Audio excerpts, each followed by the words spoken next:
राहुल जब से मेरी ज़िंदगी से गया तब से मुझे लड़कों की शक्ल से भी नफ़रत हो गई है। उससे मैंने बहुत प्यार किया और जब वो बिना एक दिन ऐसे ही भाग गया तब मुझे लगा कि दुनिया में प्यार नाम की कोई चीज़ नहीं होती।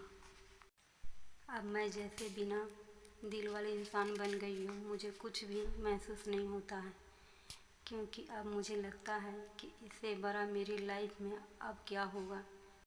इसलिए आज मेरे मम्मी पापा के बोलने पर मैं तैयार हो गई एक लड़के से शादी करने को। पापा का बोलना था कि एक बार उस लड़के से मिल लो।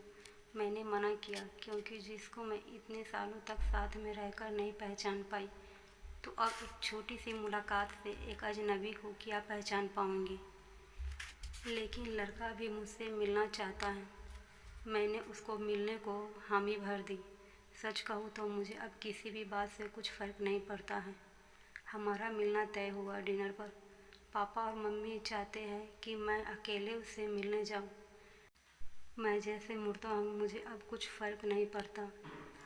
हमारा मिलना तय हुआ डिनर पर। पापा और मम्मी चाहते हैं कि मैं अकेले ही मिलने जाऊँ। मैं जैसे मुर्दा हूँ मुझे अब कुछ फ़र्क नहीं पड़ता। मेरे हाथ में जो आया मैंने पहन लिया और पहुँच गई। देखा तो वो मेरे लिए वहाँ बैठा इंतज़ार कर रहा था। मुझे देखते ही मेरे पास आया और मेरा नाम पूछता है। सामने जाकर मैं उसके बैठ गई। उसकी आंखों में चमक थी, लेकिन मैं इस चमक को जानती हूँ। यह हर लड़का दिखाता है पहली मुलाकात में। राहुल मुझे छोड़कर गया लेकिन ज़िंदगी का बहुत बड़ा सबक मुझे सिखा कर गया है। वो लड़का मेरा मुंह उतरा देखकर मुझसे पूछता है क्या हुआ, सब ठीक है। मैंने भी उसे जवाब दिया मेरी थोड़ी तबीयत ख़राब है। फिर वो बोला कि आप फिर आज क्यों मिलने आई, हम फिर कभी और भी डिनर कर सकते थे। बात तो अच्छी कह रहा था लेकिन अच्छी बातें लड़कों की कितनी जल्द बदल जाती है इसका अंदाज़ा मुझे अब अच्छी तरह है। मैंने उसे कहा नहीं मैं ठीक हूँ, कोई बात नहीं। खाना मेरी पसंद का ऑर्डर किया। फिर अचानक उसको किसी का फ़ोन आया और जब फ़ोन पर उसने बातें की तो मैंने तय कर लिया कि अब मैं इससे शादी नहीं करूँगी। फ़ोन पर उसने अपना नाम बताया सामने वाले को और यह वही नाम था जिसे मैं अब कभी सुनना नहीं चाहती थी। उसका नाम भी राहुल था। मैं हैरान थी।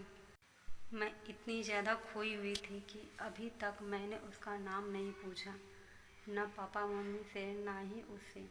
मैं एकदम से खड़ी हो गई और उसको बोला कि मैं जा रही हूँ, मेरी तबीयत ज़्यादा ख़राब है। वो जैसे घबरा गया। मुझसे बोलता है कि मैं छोड़ देता हूँ आपको गाड़ी से, पर मुझे अब उसके मुंह से कहीं हर बात कांटे की तरह चुभ रही थी।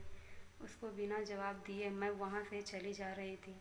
वो मेरे पीछे पीछे आ रहा था। मेरी आंखों से आंसू टपकने लगे और मैं बाहर टैक्सी या ऑटो का इंतज़ार करने लगी। आंखों में आंसू देखकर उसने मेरी बाँह पकड़ी और मुझे गाड़ी में बैठने को कहा। उसने मेरी बाँह पकड़ी, बस इतना तो बहुत था मेरे अंदर की आग को निकलने के लिए, और मैंने उसके मुंह पर जोर से एक थप्पड़ मार दिया। वो जैसे हक्का बक्का रह गया और फिर उस राहुल की भड़ास इस राहुल पर निकली और मैंने कहा तुम लड़के अपने आप को क्या समझते हो, जो मन चाहा वो करोगे क्या? जब तुम्हारा मन किया किसी को हाथ पकड़ लेते हो, जब मन किया बिन बताए भाग जाते हो। और वो बस चुपचाप मुझे खड़ा दिखता रहा। टैक्सी आई और मैं बैठकर वहाँ से चली आती। आते वक्त मैंने उसका चेहरा भी नहीं देखा। अपने कमरे में आने के बाद 1 घंटा मैं और रोई। पापा मम्मी को कुछ नहीं बताया। अगर वीडियो पसंद आए तो चैनल को लाइक करें, सब्सक्राइब करें।